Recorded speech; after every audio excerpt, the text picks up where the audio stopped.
السلام علیکم ناظرین، میں ہوں آپ کا میزبان طارق چودھری، حاضر ہوں آج کا شو سپاٹ لائٹ لے کر۔ اب سے چند روز بعد 9 جون کو پاکستان کا سالانہ میزانیہ پیش کیا جانا ہے۔ پاکستان کا سالانہ میزانیہ ہمیشہ ہی بڑے مشکل حالات میں پیش کیا جاتا ہے۔ ہماری اکانومی آج نہیں بہت سالوں سے کئی اشروں سے اتار چڑھاؤ کا شکار رہتی ہے، لہٰذا ہمارے لیے یہ معمول کی بات ہے۔ لیکن اس دفعہ اس لیے یہ غیر معمولی صورتحال ہے کہ بہت سی باتیں ہیں، IMF کا جو 9th ریویو ہے وہ مکمل نہیں ہو سکا اور حکومت نے کڑی شرائط جو تھیں ان کو پورا کیا، لیکن اس کے باوجود وہ مٹیریلائز نہ ہو سکا۔ اس کے علاوہ یہ بھی کہا جاتا ہے کہ جب یہ حکومت آئی تھی گزشتہ سال اپریل میں کہ حکومت جو ہے، ہمارا ملک جو ہے معاشی طور پر ڈیفالٹ کے دہانے پر کھڑا ہے، لیکن پھر وہ سال جو ہے قدم بقدم آگے بڑھتا رہا اور وہ سال گزر گیا اور اب اس حکومت کا آخری بجٹ جو ہے وہ پیش ہونا ہے، لیکن ابھی تک جو ڈیفالٹ کی بات جس طرح سے ہو رہی تھی اس طرح سے نہیں ہوئی اور حکومت بڑے فخر سے کہتی ہے کہ ہم نے اور کچھ کیا ہے یا نہیں کیا، ہم نے اب پاکستان کو ڈیفالٹ سے بچا لیا۔ پاکستان کا یہ بجٹ کیسا ہوگا؟ تاجر دوست ہوگا؟ عوام دوست ہوگا؟ اگر ہوا تو کیسے ہوگا؟ کس طرح سے ہمارے پاس ہماری اکانومی میں اتنی گنجائش ہے کہ لوگوں کو ریلیف دی جا سکے؟ کیا یہ ممکن ہوگا؟ یہ حکومت جو ہے 2 مہینے کے بعد اگست کے وسط میں اس کی آئینی مدت ختم ہو جائے گی، پھر جب نئی حکومت آئے گی وہ بجٹ کیسے پیش کرے گی؟ یہ حکومت جو ہے کتنے مہینے کا بجٹ پیش کرے گی؟ کرنا چاہیے یا نہیں پیش کرنا؟ یہ بڑے مختلف سوالات ہیں جو آج ہمارے ملک میں جنم لے رہے ہیں، مباحث جو ہیں اس پہ ہو رہے ہیں کہ پاکستان معاشی طور پر کہاں کھڑا ہے۔ عوام کی جہاں تک توقعات ہیں، ہمیشہ حکومت سے توقعات ہوتی ہیں ہمیں ریلیف ملے گی۔ تاجر طبقہ کہتا ہے، بالکل ٹھیک کہتا ہے کہ وہ ریڑھ کی ہڈی ہے، جتنی مراعات اس کو ملے گی، جتنی اسپیس اس کو ملے گی، اتنا ہی پاکستان کی جو معاشی ڈیپتھ ہے، گہرائی ہے، اس میں اضافہ ہوگا۔ یہ ساری باتیں جن پر ہم نے بات کرنی ہے اپنے مارن کے ساتھ ہماری جو کرنسی ہے خاص طور پہ ڈالر ہے، اس کے بارے میں تو یوں لگتا ہے جیسے کوئی T20 کا میچ ہوتا ہو۔ ایک دن جو ہے اچانک 25 سے 30 روپے یکدم کم ہوتے ہیں اور خوشی کی لہر دوڑ جاتی ہے، پھر اگلے چند روز بعد دیکھتے ہیں کہ کرنسی پھر وہیں کی وہیں ہوتی ہے، اور آج جب ہم نے بات کی تو ایک مرتبہ پھر 11 یا 12 روپے جو ہے وہ پھر گری۔ اب یہ گرنے کا اور اٹھنے کا اور نیچے جانے کا اور اوپر جانے کا یہ جو فیل ہے، یہ جو پروسیس ہے، یہ کیوں ہے؟ نیچرل ہے، ان نیچرل ہے؟ اس کے پیچھے کیا وجوہات ہے؟ اس پہ بھی بات کریں گے۔ میرے ساتھ 2 ڈسٹنگوش مہمان موجود ہیں۔ سردار یاسر الیاس صاحب ہیں، فارمر پریزیڈنٹ ہیں اسلام آباد چیمبر آف کامرس کے، اور اس کے علاوہ ایک اور پورٹ فولیو ہے کہ آپ ہیڈ کرتے ہیں اسلام آباد ڈیولپرس ایسوسیشن کو۔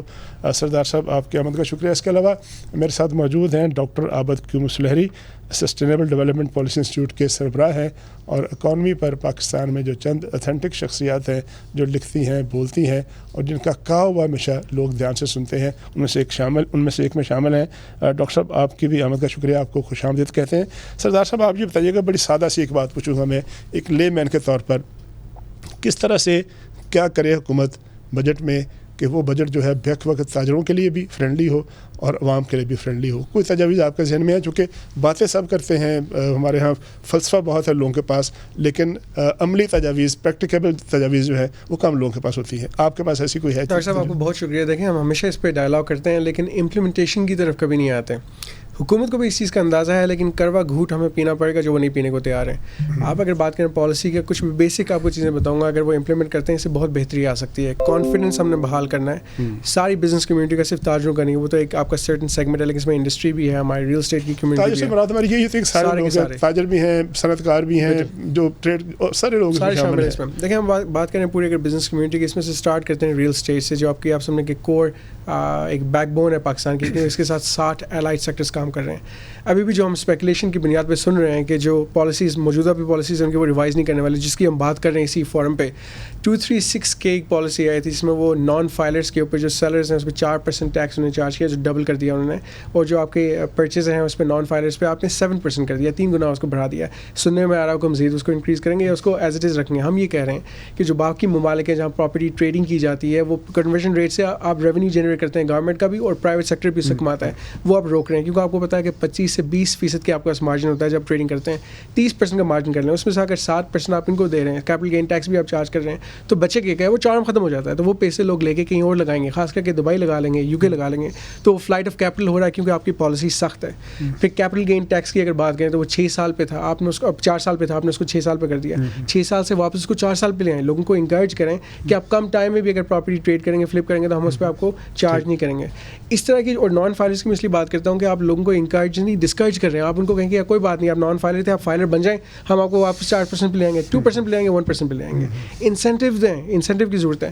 پھر ہم بات کرتے ہیں اسی طبقے کی, تو آپ کا سیکشن 7E امپوز ہوا تھا کہ ڈیمڈ انکم آن اموویبل پراپرٹیز پہ آپ لوگوں نے ابھی بھی اس کو ریموو نہیں کیا. یہ پچھلے 8-9 مہینے سے ڈبیٹ چل رہی ہے ہماری کہ کیوں آپ ایک ایڈیشنل پراپرٹی, چاہے وہ پلاٹ ہو کوئی اور ہو, اس پہ دیکھیں پلاٹ کے اوپر کون سی انکم آئے گی. ایک ڈیڈ ایسٹ ہے آپ کا, کیپٹل گین اپنی جگہ ہے, لیکن ڈیڈ ایسٹ پہ آپ کیسے چارج کر سکتے ہیں, اس پہ رینٹل انکم تو آپ کی آ نہیں رہی. یہ ایک سمپل آرگیومنٹ ہے ہماری کہ ان چیزوں کی وجہ سے آپ کی انویسٹمنٹ ڈسکریج ہو رہی ہے. جو فارن ڈائریکٹ انویسٹمنٹ اس میں یہ ہوتا ہے کہ لوگوں نے 5, 10, 15, 20 پلاٹ لے کے رکھے ہوتے ہیں. یہ ایک عام آدمی جس کے پاس ایک پلاٹ ہے اس پہ تو کوئی ایسی بات نہیں ہونی چاہیے. لیکن پھر اس میں دوسرا پہلو آپ کو پتہ ہے فیٹ ایف کے ایشوز ہیں, بہت سارے ایشوز ہیں کہ خطرہ یہ ہوتا ہے کہ بعض ملکوں میں منی لانڈرنگ کا پیسہ جو ہے وہ اس طرح کی پراپرٹی میں رکھا جاتا ہے. تو کم از کم اس پہ کوئی ٹیکس جو ہے اس کی بات جب ہوتی ہے تو ہوتا ہے کہ اس پہ کوئی جنریشن ہو کم از کم. یہ تو گورنمنٹ کا پہلو ہے, لیکن پرائیویٹ سیکٹر کو آپ دیکھ لیں, اگر یہی پیسے میں دبئی لے کے جاتا ہوں, دبئی مجھ سے نہیں پوچھے گا, حالانکہ FATF کمپلائنس ان پہ بھی لاگو ہوتا ہے. وہ نہیں پوچھے پیسے کہاں سے آئیں, کیوں لائیں, وہ کہہ رہے ہیں آپ 100 پراپرٹیز لے رہے ہیں. تو ہم کیوں ڈسکریج کر رہے ہیں. اور آپ کو پتا ہے پچھلے 2 سال میں FATF کی کمپلائنس کی وجہ سے ہم نے کتنا اسکروٹنائز کیا اس سیکٹر کو. آج بھی جو آپ کے یہ ڈیولپرس ہیں, آج بھی جو آپ کے ایسوسیٹس ہیں, جو اسٹیٹ ایجنٹس ہیں, وہ آپ کو ڈیٹیل دے دیتے ہیں کہ فلانا آدمی ہے, یہ اس کا CNIC ہے, یہ اس نے ہمیں پیمنٹ کی ہے. وہ ڈکلیریشن آج بھی ہے, لیکن یہ اتنا اسکروٹائز نہ کریں کہ ایڈیشنل ٹیکس آن ٹیکس آپ چارج کریں. دیکھیں اسٹرکچرل ریفارمس کی آپ نے بات کی, ہمیں کیا چاہیے, ہمیں اسٹرکچرل ریفارم چاہیے, پالیسی ریفارم چاہیے. پالیسی ریفارم چاہیے. میں قسم کی انوالو کر لوں, بالکل آپ ختم کر لیتے ہیں, ڈاکٹر صاحب کو اس میں انوالو کروں. 70 قسم کی ٹیکس ہیں اس ملک کے اندر, 70 قسم کی ٹیکس ہیں. تو یہ اس سے زیادہ کمپلیکیٹڈ سسٹم دنیا میں نہیں ہوگا. ہم جیسے بزنس مین کو بھی ایک کنسلٹ رکھنا پڑتا ہے. عام تاجر آپ کا کیسے سسٹم آئے گا. ٹھیک ہے. اچھا ڈاکٹر صاحب آپ یہ بتائیے گا کہ اب جیسے میں نے پہلے عرض کیا کہ 2-3 دن بعد بجٹ پیش ہونا ہے. اب ایک ڈبیٹ یہ ہے کہ یہ حکومت جو ہے وہ پورے سال کا بجٹ کیوں پیش کرے. 2 مہینے کے بعد اس کی مدت ختم ہو جانی ہے, پھر کیئر ٹیکرز نے آنا ہے, اور جب کیئر ٹیکرز آئیں گے تو اس کے بعد جو بھی حکومت آئے گی اس کو پھر یہ مشکل فیصلے جو ہوں گے اس کا بوجھ اٹھانا پڑے گا. تو آپ کیا ایڈوائز کریں گے کہ حکومت کو پورے سال کے لیے جانا چاہیے, یا پھر یہ ہے کہ یہ ایک محدود مدت کے لیے بجٹ پیش کرے اور اپنی جان چھڑائے. دیکھیں چوہدری صاحب, اگر تو عام حالات ہوتے تو پھر حکومت کے لیے بڑا آسان تھا کہ وہ ایک پاپولس قسم کا بجٹ پیش کرتی, جیسا کہ عمومی طور پہ پری الیکشن بجٹ ہوتے ہیں. شاہد خاقان عباسی صاحب کی جو حکومت تھی, چھٹا بجٹ جو تھا PMLN کا, بڑا وہ پاپولر بجٹ تھا. تو اس طرح کا وہ ایک بجٹ پیش کرتے, الیکشن میں جاتے, اور جو بھی بعد میں الیکشن جیتتا وہ جانتا اور اس کا کام جانتا. اب جو اس وقت سیاسی ڈیولپمنٹ ہو رہی ہے اس میں ایک چیز بڑی نمایاں ہے کہ جو ایک اپوزیشن پارٹی تھی وہ ڈس انٹیگریٹ ہو گئی ہے. اس کی ڈس انٹیگریشن کی وجہ سے اس پارٹی کے تو اب PTI کے تو الیکشن جیتنے کے چانسز نہ ہونے کے برابر آ گئے. اب دیکھنا یہ, اور اس کا جو فطری نتیجہ نکلتا ہے کہ PDM میں شامل جماعتیں جو ہیں کوائٹ لائکلی انہی کو دوبارہ حکومت بنانے کا موقع ملے گا. تو آج موجودہ حکومت جو ہے وہ کوئی بھی ایسی چیز نہیں کرنا چاہے گی جو کہ 3-4 مہینے بعد اس کو آ کے ریورس کرنا پڑے. یعنی IMF کو بالکل خیر بات کہہ دینا, ایک بڑا ان ریئلسٹک بجٹ دے دینا بڑا آسان ہوتا, لیکن چونکہ اب لگ جا رہا ہے کہ واپس اسی حکومت کو آنا ہے, اور اگر اسی حکومت کو آنا ہے تو ان کو اسی IMF کے پاس جانا ہوگا. اس کے بغیر تو آپ اگلے سال کی جو فارن پیمنٹس ہیں ان کا بندوبست کر نہیں سکتے. اور جتنے پاپولر میئرز اگر وہ دیں گے انفنڈڈ, ظاہر ہے کہ اگر وہ 4 ماہ بعد رول بیک کرنے ہیں تو بہتر ہے کہ وہ آج اناؤنس ہی نہ کیا جائے. تو اس لیے میں سمجھتا ہوں کہ یہ بجٹ جو ہے یہ کافی ریئلسٹک سا بجٹ ہوگا. اس میں اگر کہیں پہ آپ کو ریلیف نظر بھی آتا ہے تو ایک ہاتھ دے دوسرے ہاتھ واپس لے والا ہوگا کہ 5 روپے پیٹرول کی قیمت سستی ہوگی. اچھا ایک اور چیز ہمارے ناظرین کی رہنمائی کیجیے گا کہ اب 30 جون کو یہ جو ہمارا 9th ریونیو ہے انکمپلیٹ, یا ہم اس سے نکل جائیں گے عام سادہ زبان میں, اور پھر ہمیں 10ویں ریویو کے لیے جانا پڑے گا. تو کیا یہ ممکن ہوگا کہ یہ حکومت 30 جون کو پھر پروگرام ختم ہو جائے گا؟ اس کا مطلب یہ ہے کہ حکومت جب بھی نہیں آئے گی وہ آ کے یا تو کیئر ٹیکر پروگرام کو نیگوشیٹ کرنا شروع کر دیں گے, نئی حکومت سائن کرے گی, یا نئی حکومت آ کے نیگوشیٹ بھی کرے گی اور سائن بھی کرے گی. اور میری تھیوری یہ ہے کہ چونکہ کوائٹ لائکلی PDM ہی واپس آ رہی ہوگی الیکشن کے بعد, تو اس لیے وہ نہ تو IMF کو اسٹیج پہ ناراض کرنا چاہے گی اور نہ اتنی ان ریئلسٹک کمٹمنٹ عوام کے ساتھ کرنا چاہے گی جو کہ اس کو 4 ماہ کے بعد آ کے رول بیک کرنا پڑے. اچھا یہ بتائیے گا کہ کیئر ٹیکر حکومت اگر شروع کرے گی ری نیگوشیٹ یہ پروسیس شروع کرے گی تو اس کو کوئی کامیابی مل سکتی ہے؟ جو کہ میرا نہیں خیال کہ آئی ایم ایف جو ہے وہ کیئر ٹیکر سے بات کرے گا، وہ بھی انتظار کرے گا کہ 2-3 مہینے بعد جب اکتوبر میں یا نومبر میں الیکشن ہو جائیں گے، گورنمنٹ فارمیشن ہو جائے گی تو پھر سے بات شروع کرے. تو ایک مرتبہ پھر وہی ہوگا کہ ہمارے پاس 5-6 مہینے گزر چکے ہوں گے. کیئر ٹیکر خد و خال بنا سکتے ہیں، یعنی آپ ایک پورا پلان بنا دیں اور اس کے بعد اگلی حکومت جو ہے اگر اس کو وہ پلان ایکسیپٹیبل ہو تو اس کو ایز سچ امپلیمنٹ کر لے، فوری طور پہ سائن کر دے. اگر وہ سمجھتی ہے کہ اس میں کوئی ٹویک کرنی ہے تو وہ ٹویک کر لے. لیکن آئیڈیلی یہ ہونا چاہیے کہ کیئر ٹیکر جو ہے وہ ایک براڈر فریم ورک جو ہے وہ بنا دے اور اس کے بعد اگلی حکومت جو بھی آتی ہے اس کے حوالے کر دے کہ وہ اپنی پولیٹیکل کمپلشنز کو مد نظر رکھتے ہوئے اس کو کوئی الائنمنٹ کرے اور فوراً Pakistan I M F programme میں واپس جا رہا ہوں. ٹھیک سردار صاحب، چونکہ بریک لینی ہے لیکن میں تھوڑا سا میرے پاس وقت ہے، میں یہ جاننا چاہوں گا کہ ایک شکایت عام طور پہ ہم دیکھتے ہیں ہماری جو ٹریڈنگ کمیونٹی ہے یا بزنس کمیونٹی ہے کہ جی ایل سیز نہیں کھل رہی، ڈالر نہیں ہے، یہ مسئلہ ہو گیا، وہ مسئلہ ہو گیا. اس کے لیے آپ اس وقت مشکلات ہیں، ہمارے پاس فارن ایکسچینج کم ہے یا نہ ہونے کے برابر ہے، یا یہ ہے کہ کہیں ہے تو چھپا ہوا ہے، تو پھر اس کا سلوشن کیا کیا جائے اس کا؟ دیکھیں میں سمجھ رہا ہوں کہ ایون آئی ایم ایف کی اسٹیٹمنٹ تھی اور یہ میں اس سے ایگری کرتا ہوں. انہوں نے کہا تھا کہ ایل سیز بند کرنے سے آپ کی ریزروز امپروو ہونے والی نہیں ہے، آپ کو ٹریڈ ڈیفیسٹ پہ اتنا امپیکٹ نہیں آئے گا جتنا وہ سوچ رہے تھے. اسینشیل آئٹمس میں آپ نے فوڈ کو ڈال دیا، لیکن اسینشیل آئٹم میں ان چیزوں کو نہیں ڈالا جو کمپلسری ہیں آپ کے لیے. فار ایگزامپل میکینیکل اکوپمنٹ ہے، آپ کی ٹاورس کی اے سیز ہیں، چلرز ہیں، کولنگ ٹاورز ہیں، میکینیکل اکوپمنٹ جتنی آپ کی آتی ہے، سوئچ گیئر آتی ہیں، یہ چیزیں پاکستان میں انڈیجنس پروڈکشن نہیں ہو رہی ان چیزوں کی. یہ اسینشیل آئٹم ہے، اگر آپ کا پروجیکٹ کمپلیٹ نہیں ہوگا تو نقصان کس کا ہے؟ جو باقی 60 سیکٹرز ہیں آپ کے ساتھ جو کام کر رہے ہیں، ونڈوز ہے، سیمنٹ ہے، اسٹیل ہے، ان کے اوپر بھی اثرات آئیں گے. اس کے ساتھ ساتھ جو آپ کو مزدور ہیں، جو ان امپلائمنٹ کریٹ ہوگی، اس کا کسی نے نہیں دیکھا. تو میں سمجھ رہا ہوں کہ اس میں زیادہ سے زیادہ بینیفٹ گورنمنٹ کو کتنا ہے، 3 بلین کو ہوگا، $4 بلین نے بچا لیا ہوگا جو ایک سال سے ہماری پورے سیکٹر کو بند کر کے آئٹم پہ انہوں نے بند کیا تھا یا روکا تھا عارضی طور پہ، اس سے فائدہ تو ہوا تھا. دیکھیں آپ دیکھیں لگژری آئٹم میں آپ کی کون سی چیزیں آ گئی، گاڑیاں آ گئی، اور کون سی لگژری $10 ارب کی تو ہمارے پاس خوراک کی اور سے متعلقہ چیزیں جو ہیں امپورٹ ہوتی ہیں. تو یہ تو میرے خیال بڑی ہی ایک کسی قوم کے لیے شرمناک بات ہے کہ اتنا سارا پیسہ جو ہے آپ صرف کھانے پینے کی اشیاء میں. لیکن اس میں آپ یہ دیکھ لیں کہ آپ لوکلی اپنی انڈسٹری کو سپورٹ نہیں کر رہے. ٹرانسفر ٹیکنالوجی آج نہیں آ سکی، ویلیو ایڈیشن نہیں آ سکی، آپ نے فیول سبسڈی نہیں دی، آپ نے یوٹیلٹی کے اوپر کوئی سبسڈی نہیں دی. آپ کے اس سال بھی انہی وجوہات کی وجہ سے، را مٹیریل نہ آنے کی وجہ سے 2 بلین کا آپ کا ایکسپورٹ میں شارٹ فال آ گیا ہے. آپ کی ریمیٹنس بھی ڈکلائن ہوئے ہیں، آپ کی جو کرنٹ ریزروز ہیں وہ آپ سمجھیں کہ تاریخی ریکارڈ پہ لو ہیں. اگر بنگلہ دیش سے آپ کمپیئر کر لیں 50 بلین پہ وہ بیٹھے ہوں گے.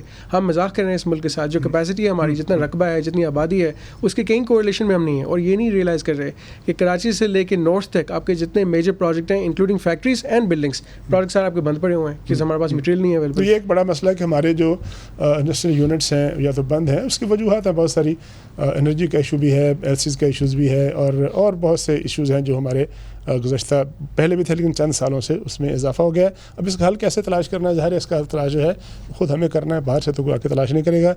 بریک لیتے ہیں، بریک کے بعد اپنے مہمانوں سے گفتگو کا سلسلہ جاری رکھیں گے.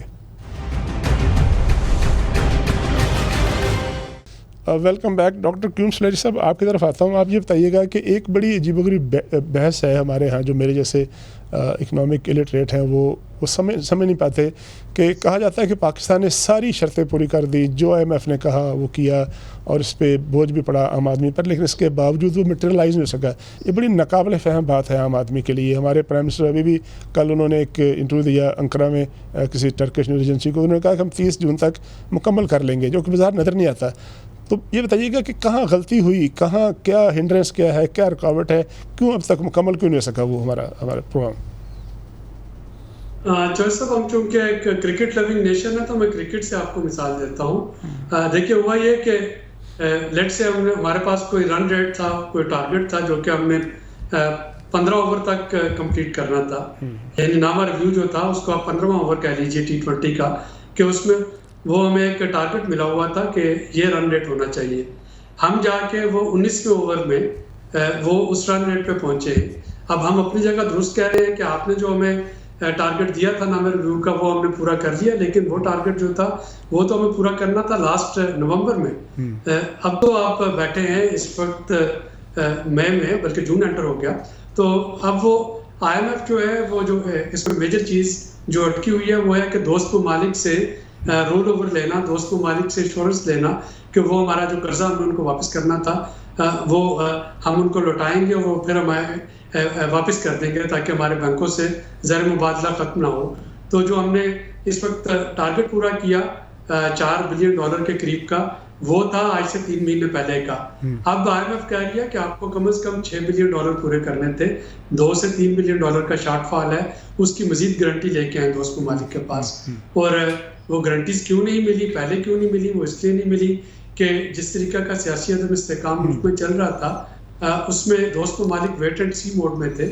ظاہر ہے اگر انہوں نے حکومت پاکستان کو oblige کرنا ہے تو وہ اس حکومت کو oblige کریں گے. ڈاکٹر صاحب بیسیکلی ہمارے ہاں ایک بڑی جھٹکی سی بحث ہے کہ یہ جی آئی ایم ایف جو ہے آرم ٹوسٹنگ کر رہا ہے، ہمیں دباؤ ڈال رہا ہے، اس کے کوئی پولیٹیکل مقاصد ہے. یعنی وہ آپ سمجھتے ہیں کہ وہ نہیں ہے، بلکہ ہمارا وہ جو ٹارگٹ تھا یا جو ایک پیریڈ تھا اس کو پورا نہیں کر سکے. اور بیسک وجہ جو آپ کی گفتگو لگتی ہے مجھے کہ عدم استحکام جو ہے سیاسی، وہ زیادہ بڑی ریزن ثابت ہوا ہے.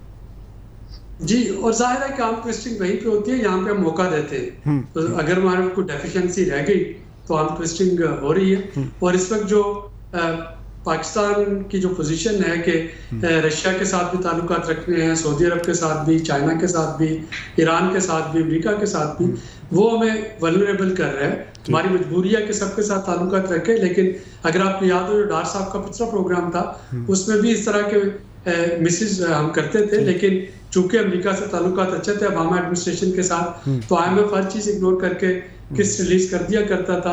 اب I M F by books چل رہا ہے تو وہ چیزیں ریلیز نہیں کر رہا. ٹھیک طرح چلتے ہیں. یاسر صاحب، آپ نے شروع میں کہا کہ جی 70 قسم کے جو ٹیکسز ہیں، لیکن اس کے باوجود ہم دیکھتے ہیں کہ ہمارے ہاں جو ریونیوز کے ٹارگٹ ہوتے ہیں وہ پورے نہیں ہو پاتے. آپ نے بات کی ڈیولپرز کی، آپ نے ریٹیلرز کی بات کی، ہول سیل ڈیلرز کی بات کی. ان کے بارے میں کہا جاتا ہے کہ یہ ٹیکس نیٹ میں نہیں آنا چاہتے، اور جب بھی وہ ٹیکس نیٹ میں لانے کی کوئی سیریس کوشش ہوتی ہے تو تاجر تنظیمیں، جو کمیونٹی ہے، جو ان کے ریپرزینٹیو وہ کھڑے ہو جاتے ہیں، ہڑتالیں ہو جاتی ہیں، اور وہ آج تک پورا نہیں ہو سکا. یہ تینوں جو ہیں سیکٹر، اور ساتھ ساتھ جو ایگریکلچر ٹیکس جو سیکٹر ہے، ان کو یہ ان کی طرف سے کیوں مزاحمت ہوتی ہے ہمیشہ؟ اور آپ لوگ جو آپ کمیونٹی کے لیڈر ہیں، آپ سپورٹ کیوں نہیں کرتے، فارمولا کیوں نہیں بناتے کہ یہ اس نیٹ میں آئے؟ لیکن اس میں جو خوف ہے نا، میں اس پہ عابد صاحب کے پوائنٹ پہ ایک چیز ایڈ کر دوں کہ حکومت آج تک قبلہ اپنے درست نہیں کر پائی. ہم آئی ایم ایف سے شکوہ کرتے ہیں. ایشین ڈیولپمنٹ بینک نے 30 ممالک سے زیادہ ممالک کو فنڈ دیا، اس میں ہمیں $5 بلین ملا ہے. ہم قرضہ لے رہے ہیں پچھلا قرضہ اتارنے کے لیے، اور وہ جو برڈن ہے وہ پاس آن کر رہے ہیں ایک عام تاجر کے اوپر، ایک بزنس مین کے اوپر. تو بزنس مین پوچھتا ہے کیا ہماری غلطی ہے، آپ نے اگر پالیسی اپنی درست نہیں کی؟ میں آپ کو بتاؤں کہ اس سال بھی ہمارے پاس ڈیفیسٹ ہے ود ریگارڈس ٹو بجٹ. اگر 7,600 بلین کا ان کا ٹارگیٹ تھا، شاید 7,000 کے قریب ہے، 6,500 نے کلیکٹ کیا ہوگا. اسی کے ساتھ تاریخی فسکل ڈیفیسٹ ہے اس سال ہم دیکھ رہے ہیں 6.2 ٹریلین روپیز کا، جو کہ 7% بنتا ہے آپ کے جی ڈی پی کا. پھر آپ دیکھیں tax to G D P ratio جو آپ کا ہے اس ملک کے اندر وہ 9% کے قریب. ہم یہ نہیں کہتے باقی ممالک کا بھی کم ہوگا، فرق یہ ہے کہ باقی ممالک کی ایکسپورٹس ہم سے کہیں زیادہ ہیں، ریزروز ہم سے کہیں زیادہ ہیں، تو باقی جگہوں پہ بیلنس کر رہے ہیں، ہم ہر لحاظ سے پیچھے جا رہے ہیں. تو یہ جو آپ نے برڈن ہم پہ ڈالا ہوا ہے، میں ایگزامپل آپ کو دیتا ہوں. جو سپر ٹیکس حکومت نے لاسٹ ایئر امپوز کیا تھا 1 to 4% وہ چارج کر رہے ہیں، 100 to 50 to 300 ملین جس کی پروفیٹیبلٹی ہے. آپ خود یہ کہہ رہے ہیں کہ آپ پروفٹ ٹیکس ایویژن کریں، پروفٹس اپنے ڈکلیئر نہ کریں. یہ کیا ان کی غلطی ہے کہ وہ پروفیٹیبل ہیں؟ تو آپ اسکروٹنائز کریں، پینلائز کریں. تو جو نیا بندہ ہے، جس بندے نے ٹیکس نیٹ میں آنا ہے، وہ اسی خوف سے ٹیکس نیٹ کے اندر نہیں آ رہا. وہ کہہ رہا ہے کہ ان کے اوپر جو موجودہ لوگ اتنا ٹیکس دے رہے ہیں، ان پہ ٹیکس آن ٹیکس ڈال رہے ہیں، تو اگر ہم بھی نیٹ کے اندر آگے کل ہمیں بھی نہیں چھوڑا جائے گا. یہ تو وہی بحث ہے نا جی کہ پہلے انڈا ہو یا پہلے مرغی ہو. یہ ظاہر رسپانسبلٹی ہے شہری کی بھی، ٹریڈرز کی بھی. ہم شرط لگا دیں کہ چونکہ پہلے حکومت ٹھیک ہو جائے اور حکومت جو ہے اس میں لوگ جو فرشتے بن جائیں تو ہم ٹھیک کریں گے، ہم آئیں گے. حکومت کہتی ہے کہ آپ ٹیکس تو دینا ہے. اس لیے کہہ رہا ہوں کہ ہمیں بات کی بات ہے، کچھ پالیسیز کو امپروو کرنی چاہیے. دیکھیں جیسے ایگزامپل لیتا ہوں آپ کو، ان پٹ ایڈجسٹمنٹ ٹیکس 8B کی ایگزامپل لے لیں. اس میں ہم یہ کہتے ہیں کہ آپ 95% ایڈجسٹمنٹ کر رہے ہیں تاجروں کی، اور آپ ایڈجسٹمنٹ کر رہے ہیں 90% انڈسٹری کی. کیوں آپ 5% یا 10% کا افورڈ کیوں کر رہے ہیں؟ آپ 100% ایڈجسٹمنٹ کر لیں. کسی بھی لحاظ سے ان کو یہ خوف نہ ہو کہ ہماری کل ایڈجسٹمنٹ نہیں ہونی ہے، ہمیں کوئی ریلیف نہیں ملنا. آپ ان کو کہیں گے آپ بالکل ٹھیک ہیں. جی ایس ٹی کی اگر بات کریں تو اگر 18 سے 20% ہے، ہم یہ کہہ رہے ہیں اس کو 0.25% کر دیں.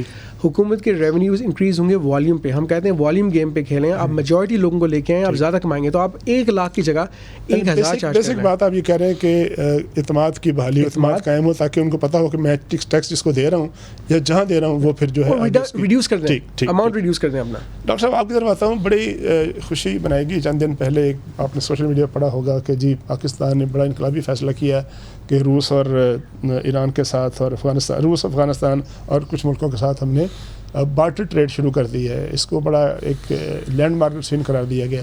لیکن میں کہیں پڑھا، آپ نے لکھا بھی ہے کہ یہ اس کا کوئی جو ہے فوری طور پہ کچھ نہ کچھ تو فائدہ ہوگا، لیکن ultimately in the long run اس کا کوئی بڑا کوئی فائدہ، ان کا بھی فائدہ نظر نہیں آتا. تو اس پہ کیا آرگومنٹ ہے آپ کے پاس؟ جی دیکھیے جو سب ڈی ڈالرائزیشن جو ہے، یعنی اپنی اکانومی کو ڈالر سے لنک کرنا وہ تو تقریباً مغرب کے علاوہ پوری دنیا کر رہی ہے. کچھ جو ہیں وہ امریکہ کے ساتھ معاشی رائیولری کی وجہ سے, کچھ ممالک جو ہیں وہ سینکشنز کی وجہ سے, اور کچھ ہمارے جیسے ممالک ہیں جن کے پاس ڈالر ہے ہی نہیں ہے. تو اس وقت جو بارٹر ٹریڈ کا ایگریمنٹ کیا ہے رشیا, چائنا, ایران اور افغانستان سے, اور ان کی پاکستان چین کے ساتھ بھی کرنا چاہ رہا ہے, اس میں اصل چیز یہ ہوگی کہ چونکہ کموڈٹی کے بدلے آپ کموڈٹیز ایکسچینج کر رہے ہوں گے, کہ پاکستان میں ہمارے پاس ایسی کون سی کموڈٹیز ہیں جو کہ ہم ایران کو دے سکتے ہیں انرجی کے بدلے میں, یا جو ہم رشیا کو دے سکتے ہیں انرجی کے بدلے میں, یا جو ہم افغانستان کو دے سکتے ہیں کوئلے کے بدلے میں. تو ہمیں اپنا جو ایکسپورٹ بیس ہے اگر تو وہ ڈائیورسیفائی کرتے ہیں, اگر ہمارے پاس کچھ ایکسپورٹ سرپلس ہے تو پھر تو ٹھیک ہے, اگر نہیں ہے تو پھر شاید بہت فائدہ نہیں ہو سکے گا. اور اگر ہم اس وقت ایگزسٹنگ ٹرینڈ دیکھیں تو ٹوٹل یہ $5 بلین سے بھی کم کی ٹریڈ ہے جو ہماری ایگزسٹنگ ان 3 ملکوں سے ہے. تو ہمارا جو ٹوٹل والیوم آف ٹریڈ کا دیکھیں اور اس میں یہ 5 بلین تو بہت چھوٹی ہے. تو کہ $1 اس وقت پاکستان کے لیے قیمتی ہے, لیکن اس میں پوٹینشیل یقینی طور پہ موجود ہے. ہمیں صرف یہ دیکھنا ہے کہ ہم اپنا ہاؤس ان آرڈر لیں کہ ہمارے پاس کیا چیز سرپلس ہے جو کہ ہم بدلے میں بارٹر کریں گے. مینلی انرجی منگوا رہے ہوں گے ہم, یا ہم ویٹ اور فرٹیلائزر منگوا رہے ہوں. ٹھیک. اچھا ڈاکٹر صاحب, بریک پہ جانے سے پہلے اگر میں یاسر صاحب کی گفتگو کو آپ کی طرف لے جاؤں اور ذرا مختصر پوچھوں کہ ٹیکس نیٹ میں اضافے کے لیے اگر کوئی ون لائنر ہے کہ آپ کہیں کہ نہیں یہ کام کر لیں تو ٹیکس نیٹ میں جو ہے اضافہ ہو جائے گا, وہ آپ بتائیے.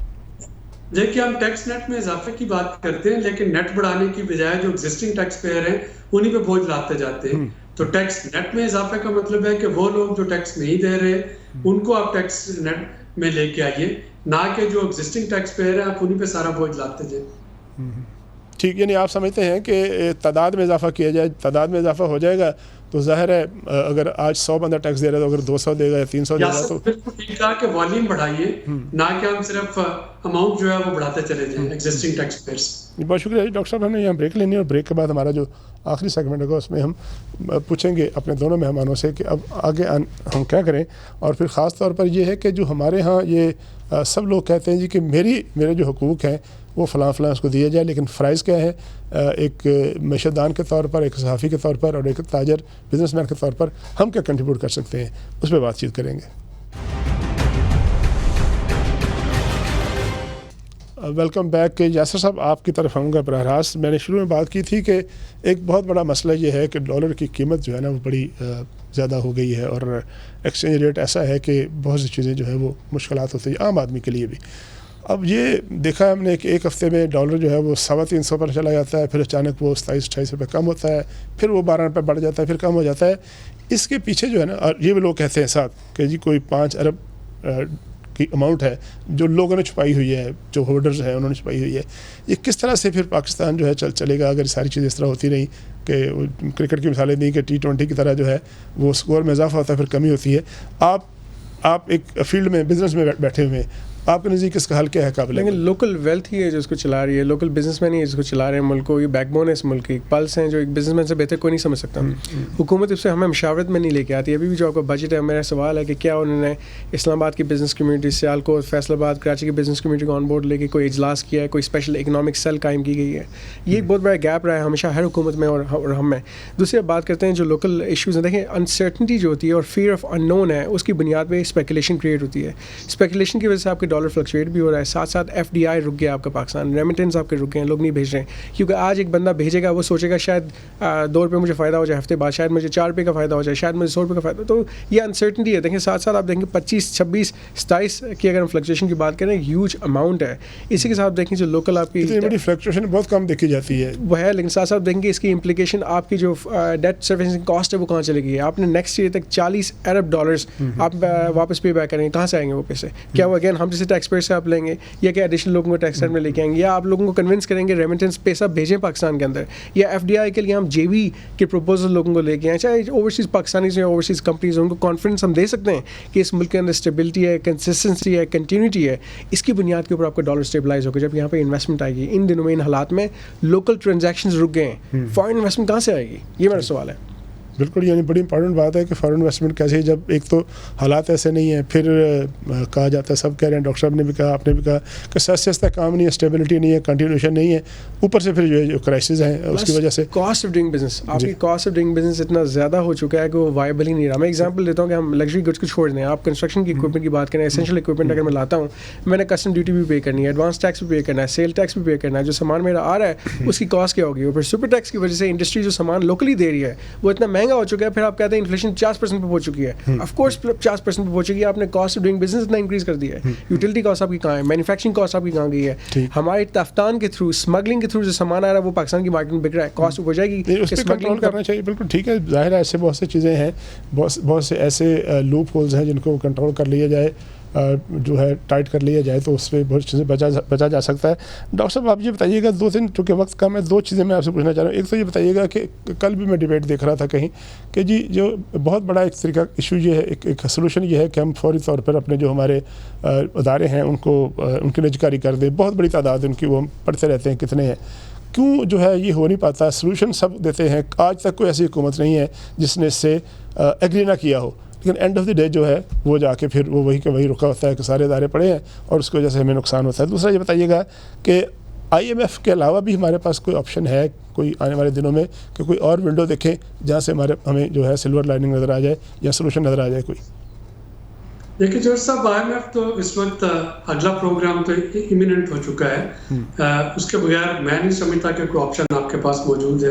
اگر میں اگلے 3 سالوں کو دیکھوں جس میں تقریباً 70 سے 80 بلین ڈالر پاکستان کو واپس کرنے ہیں، تو یہ انفلو جو ہے یہ پاسبل ہی نہیں ہوگا IMF پروگرام میں جائے بغیر. رہی بات جو پرائیویٹائزیشن کی، جو 212 کے قریب ادارے ہیں اور تقریباً ان کا جو کیومولیٹو لاس اگر میں دیکھوں تو وہ 2100 ارب سے زیادہ ایکسیڈ کر چکا ہے. تو اس میں تو ہمیشہ سیاست ہو رہی ہے. شوکت عزیز کے زمانے سے دیکھ لیں، اس وقت اسٹیل مل کو پرائیویٹائز کرنا تھا، جسٹس افتخار چودھری صاحب نے اسٹے دے دیا، اور تمام سیاسی جماعتیں جو ہوتی ہیں جب وہ اپوزیشن میں ہوتی ہیں وہ پرائیویٹائزیشن کی مخالفت کرتی ہیں، جب وہ حکومت میں آتی ہیں وہ پرائیویٹائزیشن کرنے کی کوشش کرتی ہیں. سوائے جماعت اسلامی کے جو حکومت میں نہیں آئی ہے ابھی تک، تقریباً ہر جماعت نے حکومت میں آ کے اس کو کرنے کی کوشش کی اور باقی سب نے اس کو اپوز کیا ہے. اس کا جو وے فارورڈ ہے اس وقت، وہ یعنی یہ پرائیویٹائزیشن اس بجٹ میں تو نہیں ہو سکے گی. اتنی کلین مدت میں حکومت ظاہر ہے کہ کوئی نیا فرنٹ نہیں کھولے گی، لیکن وہ جو ایک شہباز شریف صاحب کا چارٹر آف اکانومی ہے، دس از دا رائٹ ٹائم کہ اس پہ بات شروع کی جائے. جیسا کہ میں نے پہلے کہا کہ PTI تو اب ڈس انٹیگریٹ ہو گئی.